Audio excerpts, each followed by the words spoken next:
Bonjour. Aujourd'hui, notre exploration nous mène vers une figure assez marquante de la coiffure parisienne du début du 19e siècle. Je parle de Ferdinand Croizat. Il a été actif, disons, entre 1824 et 1841. Pour cette analyse, on s'appuie sur le travail d'Alain Duché, que l'on peut retrouver sur coiffure-duché.fr. On est vraiment à une période de transition, juste après Napoléon, entre la fin du règne de Charles X et le début de celui de Louis-Philippe. Et c'est là que Croizat, il a vraiment un peu bousculé les choses. Alors qui était-il, ce Croizat? Un innovateur, visiblement.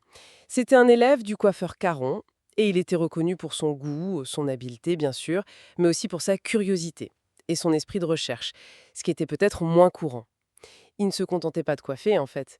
Il était aussi coiffeur conseil, une sorte d'expert pour des journaux de mode, comme Le Bon Ton. Il a même édité son propre journal, Le Caprice.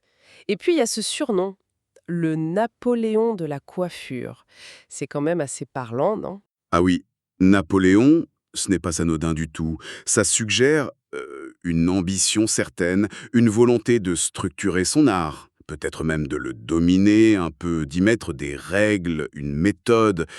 Sa renommée, elle vient de son talent bien sûr, mais aussi beaucoup de cette capacité à, comment dire, à théoriser et à communiquer son savoir-faire, notamment via la presse spécialisée qu'il a contribué à créer. C'était assez stratégique pour l'époque.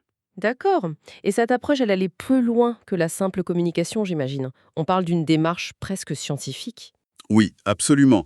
Et c'est là qu'il est particulièrement novateur. Dès 1826, figurez-vous, il suit des cours d'anatomie, de dessin. Il était influencé par des gens comme le baron Dupin, qui était ingénieur et géomètre, et il cherche en fait à appliquer des principes de géométrie pour définir les volumes des coiffures. Son but, c'était d'établir des règles objectives pour atteindre ce qu'il appelait le beau, en reliant par exemple les proportions de la coiffure à celles du corps. Un peu comme les canons en art classique, si vous voulez, appliquer la science à un métier vu comme artisanal. C'était assez révolutionnaire. Ça remettait en cause l'idée que la coiffure, c'était juste de l'intuition ou de la tradition. C'est fascinant, cette idée d'objectiver le beau. Mais concrètement, pour la cliente, comment ça se traduisait? Mais le cœur de sa philosophie, c'était vraiment l'individualisation. Adapter la coiffure. Plutôt que de, disons, plaquer la même mode sur tout le monde, Croizat disait il faut adapter à la physionomie, à l'âge, à la stature. Il fallait observer.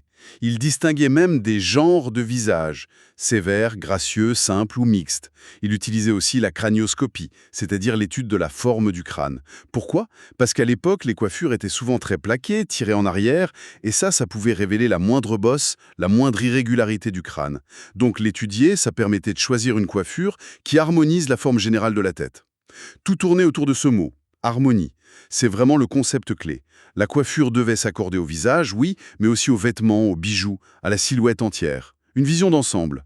Pour lui, être coiffeur, ça demandait une étude constante, de la recherche, de l'expérimentation et beaucoup de patience pour atteindre cette perfection, cette harmonie. Donc il n'a pas gardé ses idées pour lui, il a cherché à les transmettre, à structurer la profession. Exactement. Il a lancé des initiatives assez importantes. En 1834, il crée une académie de coiffure. C'était un cercle assez sélect qui réunissait l'élite des coiffeurs parisiens. Le but, échanger, innover, essayer de diriger un peu la mode et puis redorer l'image de la profession. Bon, ça n'a pas duré très longtemps, ça a disparu vers 1839 à cause de désaccords internes, mais l'ambition était là. Et il a aussi publié des livres pédagogiques comme sa méthode de coiffure. Et parmi ces publications, il y a eu ce journal dont on parlait? Oui, 101 coiffeurs de tous les pays, lancés entre 1836 et 1841. Ça, c'est une étape majeure. C'est le tout premier mensuel vraiment destiné aux professionnels de la coiffure. L'objectif, c'était d'éduquer les confrères, technique, histoire du métier, mode bien sûr, mais aussi les aider à mieux gagner leur vie et surtout encourager le partage des découvertes, des savoirs.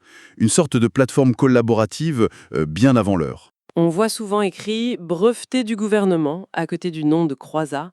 Qu'est-ce que ça voulait dire au juste? Ce n'est pas un diplôme d'État. Hmm. Non, pas du tout. Les diplômes d'État pour la coiffure, ça n'existait absolument pas à cette époque. Brevet, ça signifiait simplement qu'il avait obtenu un brevet d'invention. Pour une technique, un produit, un outil. C'était une protection de propriété intellectuelle ou industrielle. Un gage d'innovation, si on veut, mais pas du tout une certification de compétence comme on l'entend aujourd'hui. Donc pour résumer, Ferdinand Croissat, c'est bien plus qu'un simple artisan, même talentueux. C'était un théoricien, un pédagogue, un organisateur. Il a vraiment œuvré pour élever la coiffure, pour en faire un art réfléchi en y intégrant la géométrie, l'anatomie et en mettant l'harmonie et l'individu au centre de tout. Et ça nous amène à une petite réflexion pour aujourd'hui. Cet idéal d'harmonie personnalisée, cette quête de la coiffure parfaite pour chaque individu que prônait Croizat, comment ça résonne à notre époque, face à des tendances qui sont parfois si globales, si rapides, voire un peu standardisées? Est-ce que cette approche très individualisée garde encore toute sa pertinence? Voilà une question à méditer. Nous rappelons que les informations passionnantes partagées aujourd'hui proviennent des recherches d'Alain Duché disponibles sur coiffure-duché.fr. Merci de nous avoir suivis.